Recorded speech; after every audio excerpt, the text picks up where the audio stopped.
And welcome once again to EWTN's Bookmark. I'm Doug Keck, your host. Our special guest author is Archbishop Emeritus Alfred C. Hughes. His book, Spiritual Masters, Living and Praying in the Catholic Tradition, published by our good friends at Ignatius Press, and naturally available through our EWTN religious catalog, EWTNRC.com, for all things Catholic. It's a pleasure to meet you, Archbishop, after all these years. Great to meet you, Doug, and great to be invited to the show. Right, exactly. And to join with all your wonderful listeners. Right. And we'll overlook that you're a Red Sox fan, that you're originally from the Boston area, but... I just pledged to you that I would pray for your conversion. I knew that.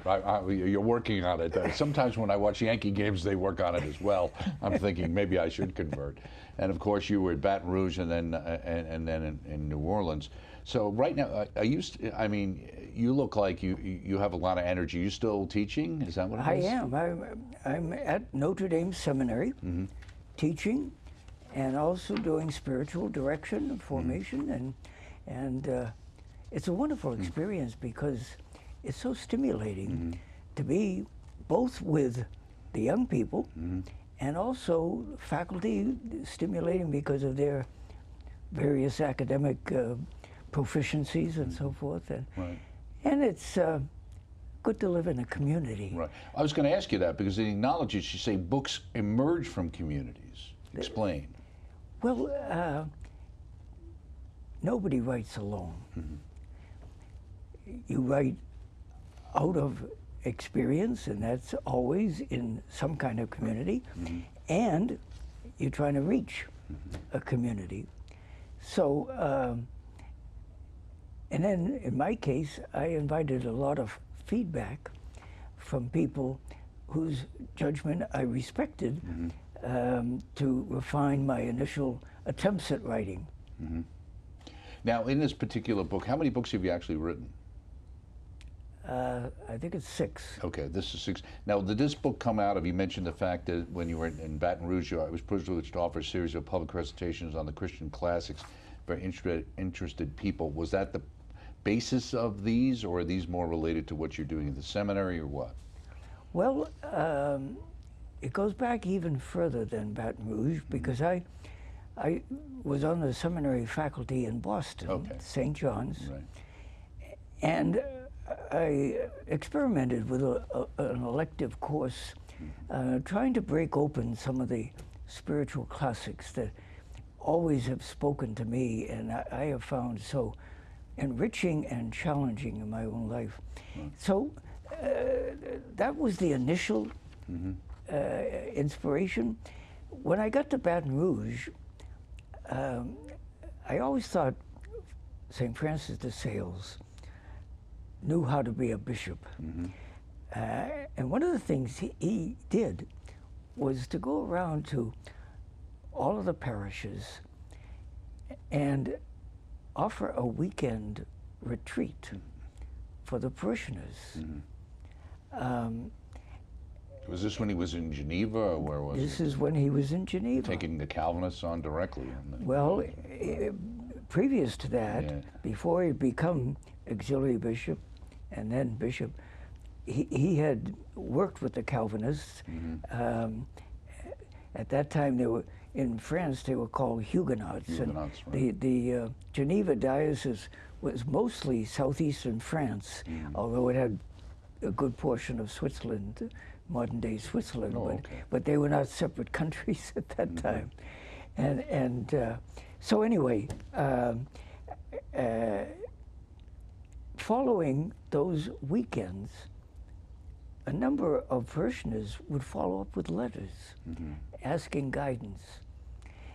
And that led him to write the Introduction to the Devout Life, which is a great book, which grew out of his letters to people. Now, that struck me as being an inspired way of helping people mature in the faith and in the living of the moral and spiritual life. And so I began to offer a series of public lectures at the Catholic Life Center in Baton Rouge when I became bishop there, and invited, and increasing numbers of lay people began to come to these, and they urged me to do some writing. Right, okay. So that's how that came about. Well, you say in the beginning, a fundamental assumption underlies the message of this book: God offers himself to all of us. Is that something people don't realize, especially today, you think? It's the fundamental truth, and it's often obscured. God, in a sense, enters into a dance of love, overture of love. He's inviting us in so many different ways, and because of fallen human nature and our profound immersion in this world, we're often oblivious to that. So awakening the realization of the deepest desire of the human heart is to say yes to God, and that invitation is the foundation for that. That's why you have the Augustine quote at the beginning here. That's right. Right at the beginning. Our hearts are made for you, and they will not rest until they rest in you. Right. The narcissistic strand in our culture can make it difficult to develop a true maturity. And you go on to say, when God is not the center of our lives, we can find ourselves not only culturally and politically divided, but even inclined to express disagreement violently. Is that a reflection in your mind to where we are right now? That comes out of reflecting on a culture that now is explicitly trying to exclude God and experiencing the consequences. Right. You say the exodus from Christian churches is alarming. 1/3 of those baptized have disaffiliated from the church, faith, and practice. For those under 30, the percentage is like 50%. Don't you find that alarming? Yeah. Oh, it's absolutely. It's incredible. Right. And it highlights what is the most significant challenge for the church, for the mission of the Lord. And you talk about the scandals, and at least indicate, that obviously has caused a lot of difficulties. You also are honest about the fact that, you've got people are bewildered, priests are shamed, trust in bishops is undermined. But then you say the answer is the church needs to look both backward and forward. What do you mean? Yes, we need to draw from the storehouse, and we need to engage with what's currently happening for the future. So, there's an interesting story, and you probably saw it there, from Anthony of Egypt, Anthony of the Desert. Now he's the first one you're talking about in the book. Three disciples come up to him. Right. They've been arguing among themselves, what's the best way to be a good Christian disciple? And one is saying, well, you can't go wrong with focusing on prayer. And the second is saying, well, it's really doing works of penance. And the third is saying, it's works of charity that are most important. And Anthony says to them, well, each of them has an element of truth in it. But I'm going to ask you a question. Why do so many people who initially express a desire to become a good disciple of the Lord fall by the wayside? And they were stymied. They didn't know how to answer.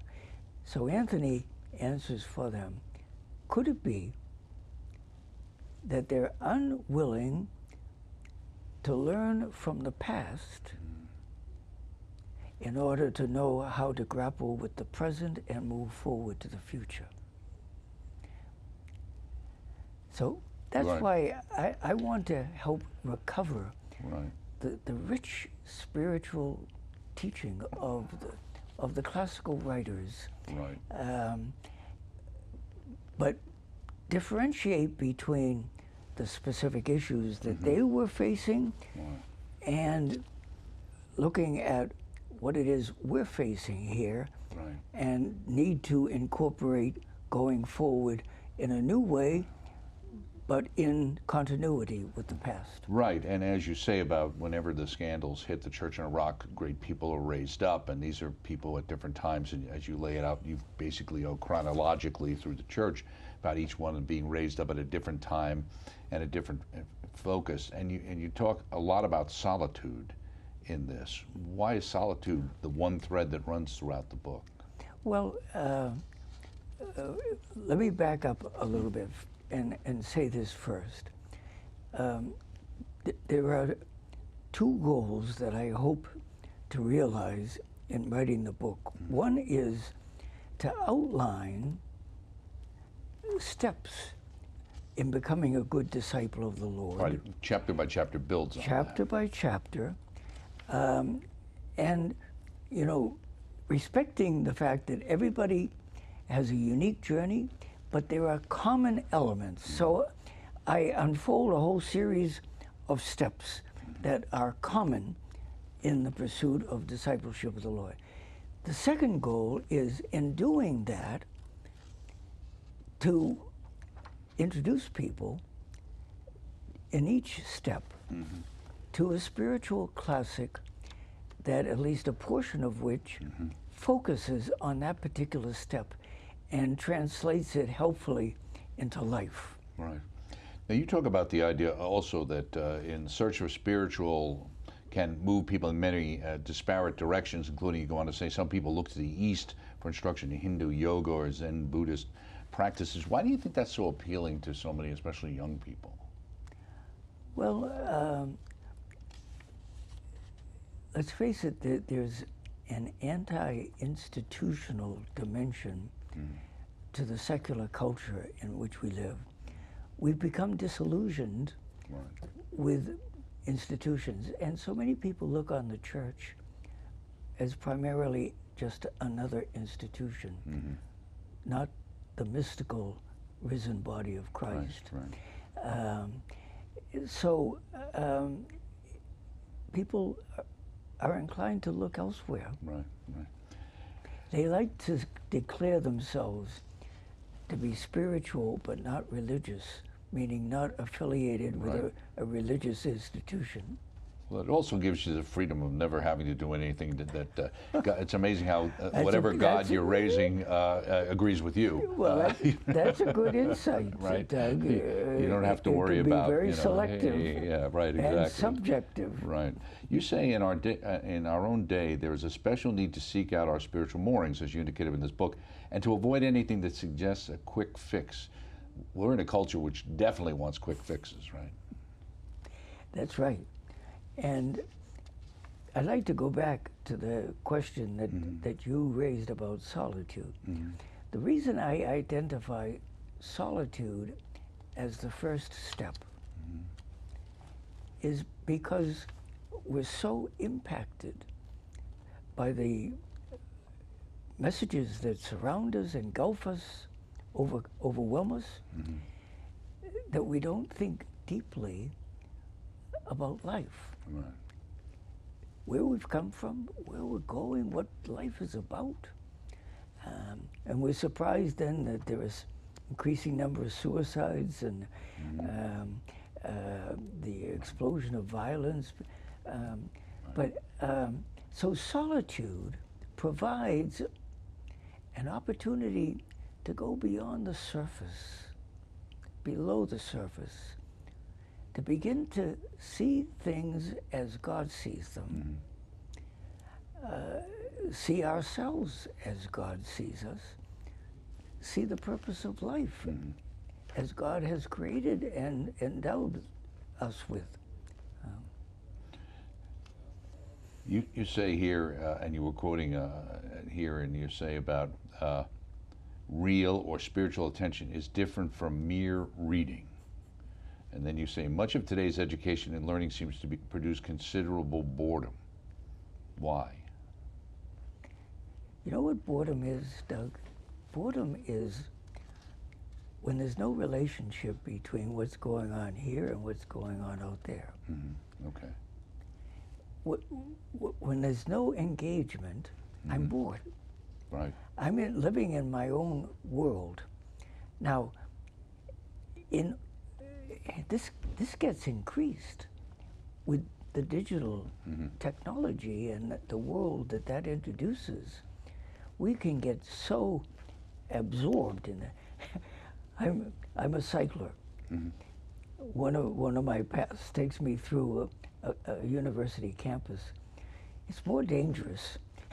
Because they're all looking at their phones or something? Because the students are so absorbed in their iPhones walking than on a public street. Right.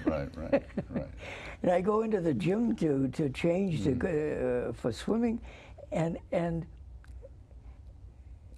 the students don't know how to greet you. Yeah, how to interact. Enter into any simple conversation. It's amazing. Right. So we need to step back regularly. We need to get perspective, and we need to make God's perspective ours. Now you say we need to take off the student hat and put on the disciple hat. This involves more dwelling and less digging. It involves less analyzing and more of a desire to be inspired or moved to change our lives, which is what you're talking about. There's the difference between pursuing knowledge for knowledge's sake and wisdom. When we seeking knowledge in order to have a skill or increase our capacity to do something, that's one thing, and that's serviceable. But the most important reality intellectually is wisdom. That goes beyond the rational. It goes into the supra-rational. What is beyond human reason and opens us to the transcendent, to wonder, awe, reverence. We can be so immersed on a superficial level that gets squelched in our life. Continued fidelity to solitude opens up that possibility. That opportunity to hear God in your life, and maybe what he's asking you to do. I think some people keep it noisy because then they're afraid what God might be asking them to do, and they're not really interested in changing very much. You say the issues addressed in each chapter will inevitably overlap in the living of human life. However, the order chosen in this book reflects the usual timing and readiness that we experience in giving more attention to the issues involved. You said, reading the book, you may be helped by moving on to the chapter that directly addresses the questions that emerge for you in your journey to God. And you say, I want to invite you to read the book slowly and pause and think about it. In reaction to it, have you ever had anybody tell you, well, I went to this chapter and this is the one that really, really spoke to me? I haven't had many say that. More have been helped by following the chapters sequentially. No, I would not say many people have expressed that, but I want to give that freedom. You know why? One of the difficulties I think we have reaching young people is that we don't first begin with the real questions they have. And so that's why I want to give that invitation. What would you say is the real question you think young people have that the church is not addressing? Well, I think that there are a significant number of young people who have a difficulty with reconciling God with the mystery of evil. Right, suffering, right. I think there's a lot of young people that, beginning back when they first studied science, have come to believe that there's an irreconcilable faith and reason difference don't work between together. Faith and reason, Bible and science. Instead of reading how complementary they are to one another. Then there are some, of course, who were turned off by the moral decadence, the immoral activity, the scandals. That's an incredible block, stumbling block for many people. Well, people are looking for authenticity, and their concern is when they say, at least the way we view a hypocritical thing, where you're telling me I need to do X, Y, and Z, but then what are you doing? And they look at. And are you trying to? Can I trust you? And they look at you personally, not just what you say, to make a judgment on their part, this man is trustworthy because he is witnessing what he's talking about. Do you think also, and you know, you've got all these different great thinkers in here, we touch on some of them, but the idea also that for a lot of people, it really comes down to the idea of, well, why does it matter? Either there is no heaven, or if there is one, everybody goes there, and God understands, so what's your problem, Bishop? Yeah, well, that's the biggest challenge to revelation. Biblical message is that there is a creating God. We are created good, but fallen. We live in a fallen condition. And even though we've been given the initial redemptive grace to start the journey, we have to engage in that journey cooperatively with God's grace in order to reach our ultimate goal. And the ultimate goal goes beyond this life. To the extent that we are secular and keep a secular horizon, then it's only material reality and this world that counts. Right. And that's where you see the despair that comes and the desperation and where people have no moorings, to use your word, and end up facing and a bleak... no meaning, purpose right. in life. Yeah, right, kind of the great ennui there of... and no resources in facing challenges. Now, in chapter 5, you talk about St. Benedict and his rule, and you talk about the idea that why we need to develop a clearer appreciation of ourselves as persons created in God's image and destined for life with him forever, as you say, that we've been marred by sin. And then you say the movement toward a life of self-giving depends on the development of some basic habits of life to support it.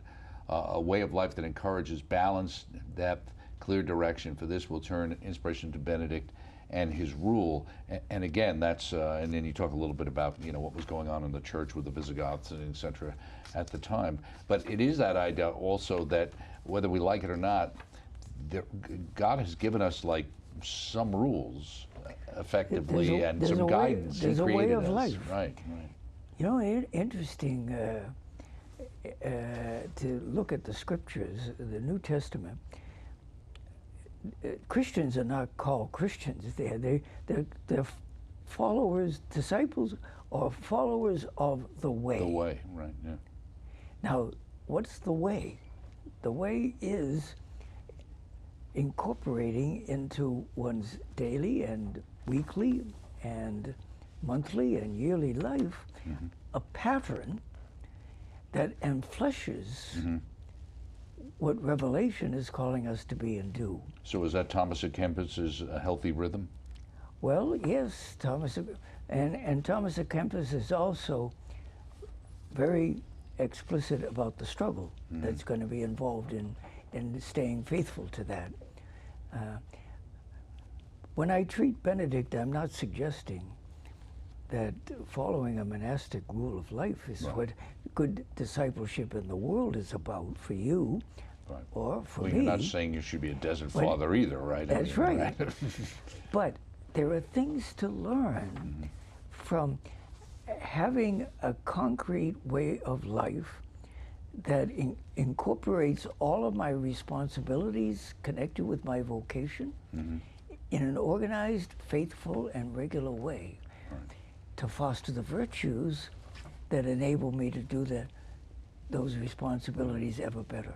Then you've got Teresa of Avila, Catherine of Siena, jump in a closing moment here to the devout life of St. Francis de Sales.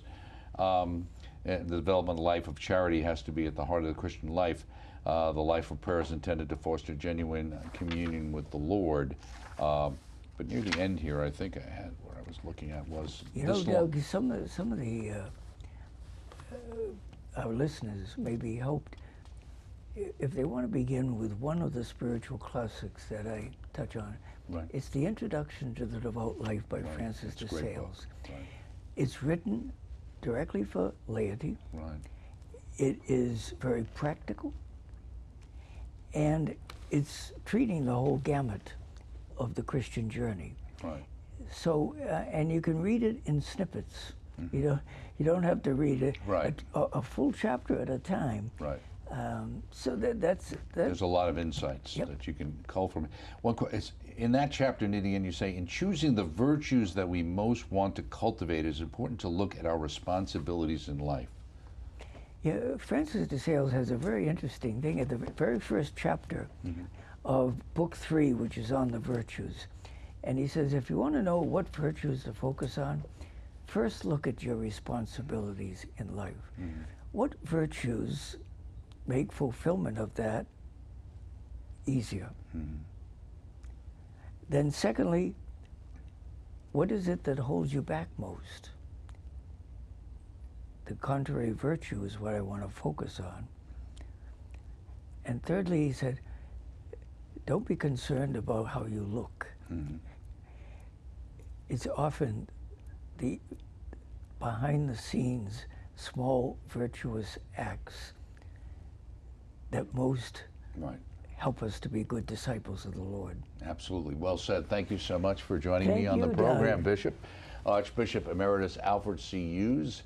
He's the author of Spiritual Masters, Living and Praying in the Catholic Tradition, again, published by Ignatius, available naturally through the EWTN Religious Catalog, EWTNRC.com for all things Catholic. This is a very Catholic book. Check it out, and check us out next time right here on Bookmark. I'm Doug Keck. Thanks.